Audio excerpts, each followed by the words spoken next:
U današnjem videoklipu radimo recenziju Boschovog Puromata, pa koga ta tematika zanima, definitivno nek ostane do kraja videa.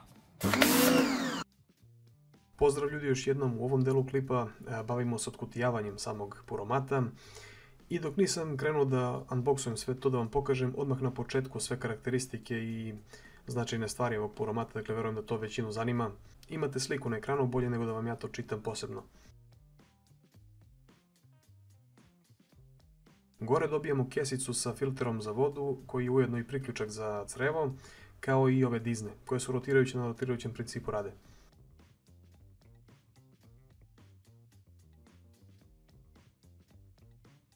Kasnije unutra vidimo ovo crevo, odnosno crevo za visoki pritisak, koji je, ne znam, možda 7-8 metara. Zatim vidimo ovaj nastavak na koji se kasnije kače i penomat i dizne. Onda vidimo sam penomat koji je 300 ml zapremine.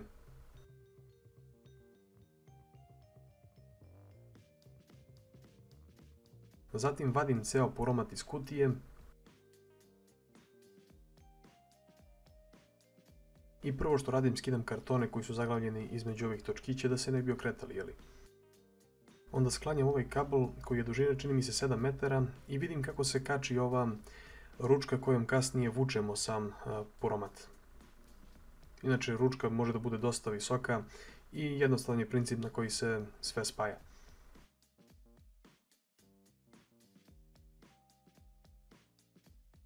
Evo, kao što možemo da vidimo, radi na monofaznu struju i kabel je dosta korektan.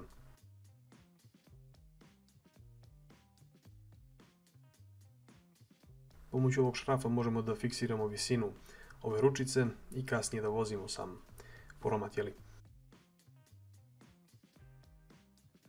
A također se vrlo jednostavno isklapa. Evo jedna od važnijih stvari kod ovog Puromata, to je sam pištolj, koji je vrlo kvalitetan i realno nemam zamerke za njega.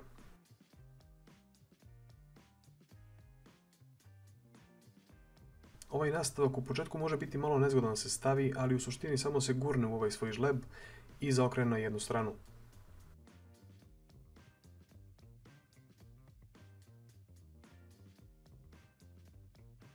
Također pištolj može da se rotira, kao što možemo da vidimo, da namestite ugao koji vama najviše odgovara.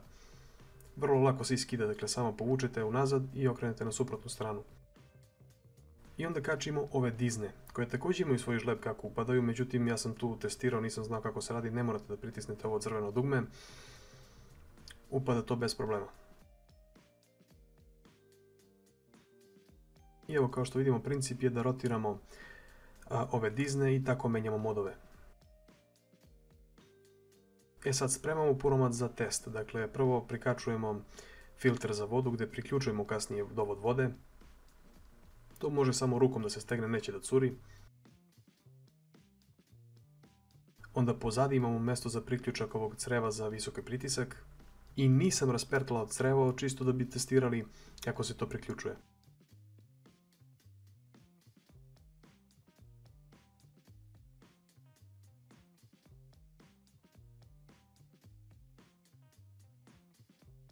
Ovdje sam doveo vodu i priključio na sam Puromat, potrebno je samo da uključimo u struju i to je to.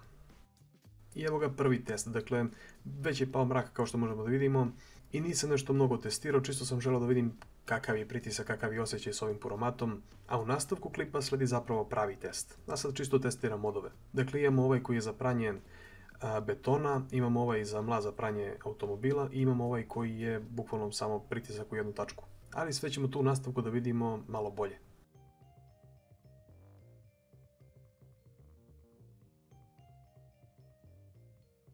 Čisto želim da vam skrenem pažnju na par sekundi. Ukoliko neko želi da pomogne meni, odnosno ovom kanalu, to od sada može uraditi klikom na join dugme ispod klipa. Mesečnom donacijom od 200 dinara, odnosno €1,70, pomažete direktno meni, a imate i neke male pogodnosti. Opet kažem, sve ostaje isto, dakle ovo je samo ko želi i ko može. Veliko hvala svima koji budu podržali kanal na ovaj način, a mi nastavljamo dalje sa epizodom.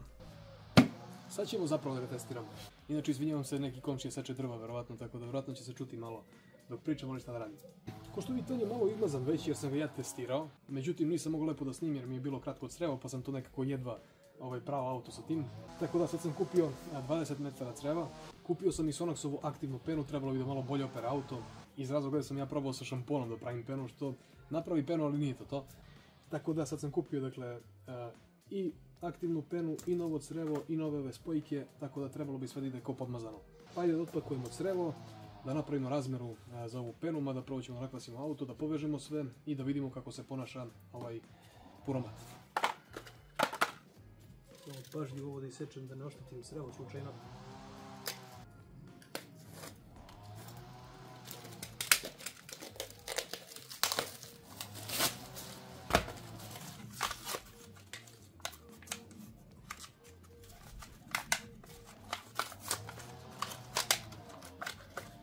Znači, ja sam tražio neke kvalitetnije spojke, međutim, svi su mi rekli da je to isto sve, tako da nema neke poente uzimati neke kvalitetnije.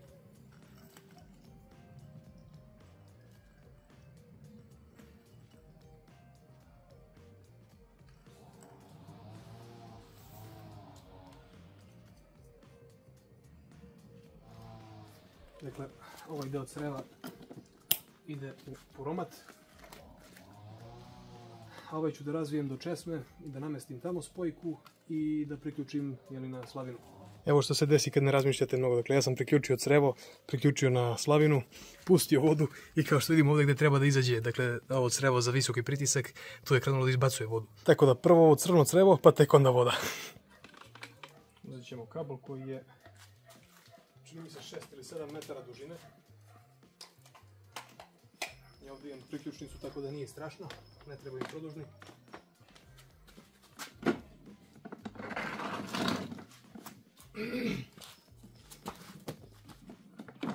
Sa zadnje strane se dakle nalazi mjesto za ovo crevo. Jednostavno, dakle, samo priključimo ovo crevo za visoki pritisak i na to crevo priključimo ovaj pištolj. Puštena je voda, da stavimo i ove dizne.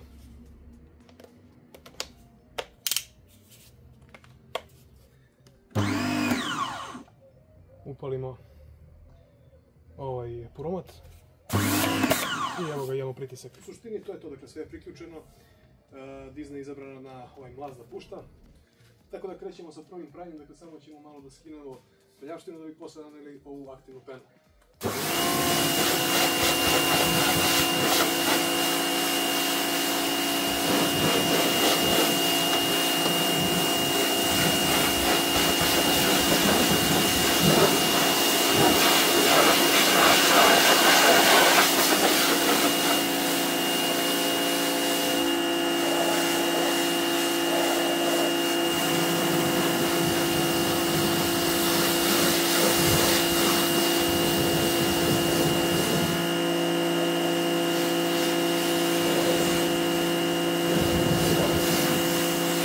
Dakle, namokrili smo auto vodom i sad skidamo ovu diznu.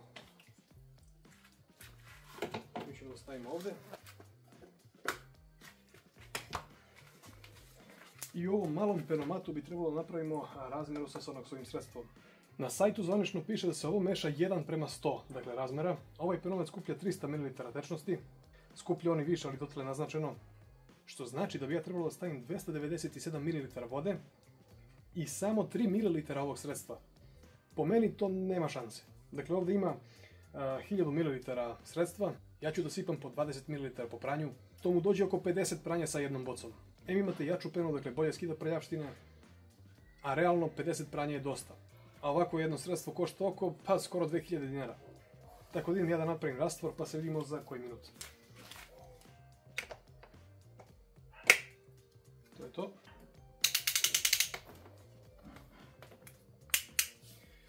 Evo ga, napravio sam rastvor, dakle, u ovoj bočici. Inače, ovo Sonoksovo sredstvo, kad sam ga otvorio, dakle, tako miriše neko guarano, neko energetsko piće, dakle, sećam se dok sam ja pio još to. Znaš, ima nekako identičan miris odvratan onako, pa vi razmislite šta pijete. U suštini, to je to. Trebalo bi samo da nanesemo, na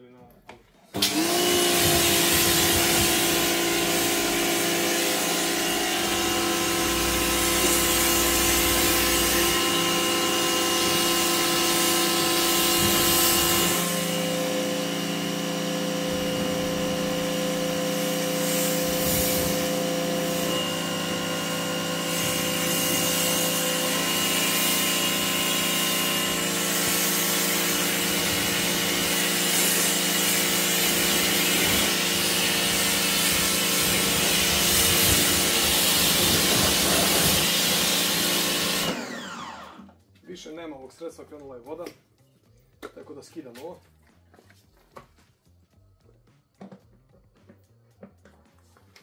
I po nekom pravilu bi trebalo ostaviti bar 30 sekundi do minut da pena odradi svoje. Iako ovo nije beskontaktno pranje, dakle s ovom penom bi trebalo malo da pređete auto. Pravit ćemo se da je ovo beskontaktno pranje, tako da krećemo. Spiremo ovu penu, inače spire se od ozdo ka gore. Ne kažem to ja, to kažu stručnjaci, tako da krećemo.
U suštini to je to. I evo ga, auto je opran, međutim nisam zadovoljan. Kao što možemo da vidimo na haubi ovde, maltene se ništa nije skinulo od ovih insekata. Sad da me ne shvatite pogrešno, nisam zadovoljan sredstvom, a ne puromatom.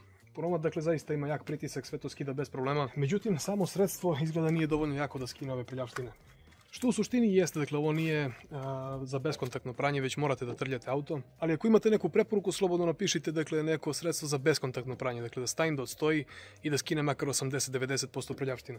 Sad naravno vama je nebo granica kad imate svoj peromat, niste ograničeni vremenom, tako da sve zavisi koji efekt želite da postignete. Ja ovaj postupak mogu da ponovim još nekoliko puta i uz malo trljanja sunđerom i krpama verujem da bi skinuo svu prljavštinu. Međutim, ako postoji već način, neko sredstvo koje je dosta jako, slobodno napišite u komentarima.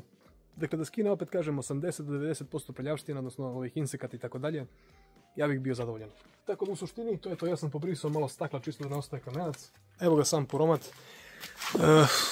Iskreno mislio sam da će više da se zagreva, ali nije, dakle ona pumpa radi posao kako treba. Ne mogu da kažem vrući, ali nije nešto pretjerano puno. Također postoji šansa da ovaj penomat zapravo nije dovoljno veliki. On skuplja, dakle, 300 ml, u suštini skuplja malo više, možda 350-400. I dalje se osjeća na energetska pića. Želim da kupim veći penomat. Sad mi također treba tu vaša pomoć, dakle, ova dizna, odnosno ovaj priključak, da li to neki standardni ili kako već to ide za ovu ručku. Kupio bih neki makar od litara koji ima. Mada i ovo mogu da kažem da radi solidno posao. Mislio sam da će dosta brže da se troši, jer kao što ste vidjeli 2-3 puta sam prošao ceo auto i nanosio penu bez problema. Sad, pošto je pranje auto gotovo, vreme je da sperem ove prljavštine.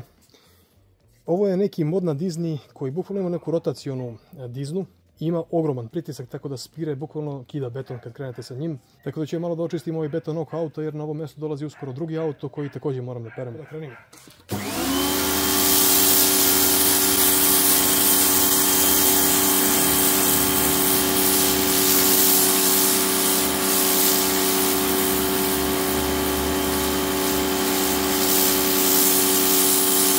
Tako da, eto ljudi moji, to bi bilo to što se tiče ovog puromata u suštini. Dakle, puromat ima svakakve namene. Jedna od glavnih zašto sam ja kupio puromat jeste pranje betona i pranje automobila. Ali naravno da će se tu prati tepis i svašta nešto. Opet kažem, pomozite mi oko ovog sredstva koje je neko malo bolje, ako ima neko bolje od ovoga. Mislim normalno da ima jalupom gluposti. Pomozite mi što se tiče penomata i možda bih vas zamolio još da mi kažete što se tiče filtera vode. U suštini znam da mogu da kupim samo Boschov filter, ali čisto da li ima neka alternativa za to. Kod mene je puromat već nekakvih nedelju dana skoro pokazao se ekstra, tako da što se mene tiče ima apsolutnu preporuku.